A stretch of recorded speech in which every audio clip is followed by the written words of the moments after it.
हमारे पास एक्सरसाइज 12.8 का क्वेश्चन 5 है। आइए लिखते हैं उसको। हमारे पास क्या है, R1, R2, R3 को हमने प्रूव करना है RS स्क्वायर के। R1 का बच्चों हमने फार्मूला भी पढ़ा था, वो क्या होता है हमारे पास, R1 is equal to delta over S minus A. इसी तरह R2 का फार्मूला होता है delta over S minus B, और R3 का फार्मूला होता है delta over S minus C. तो अगर हम इनको पुट कर दें लेफ्ट साइड पे तो हमारे पास क्या रिजल्ट आएगा, उसको लिख लेते हैं। ये सब प्रोडक्ट में है, क्वांटिटीज मल्टीप्लाई हो रही हैं। ये क्या बन जाएगा, डेल्टा क्यूब, और ये नीचे हम इसको लिख लेते हैं S minus A, S minus B, S minus C.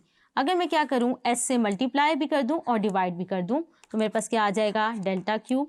अगर ये नीचे वाली क्वांटिटी की बात करें तो मेरे पास ये किसके बराबर है, डेल्टा स्क्वायर, क्योंकि डेल्टा की वैल्यू आपको पता है वो क्या होती है, S इंटू एस माइनस ए।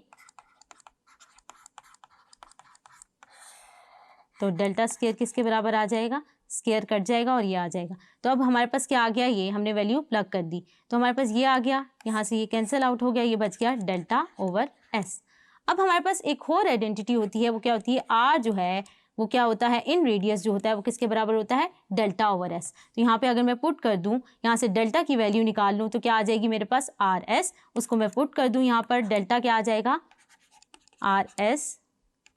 तो मैं यहाँ प्लग कर दूँ तो क्या आ जाएगा, आर एस, और ये एस पहले ही मल्टीप्लाई हो रहा है तो क्या आ गया, R S square, which is equal to right side.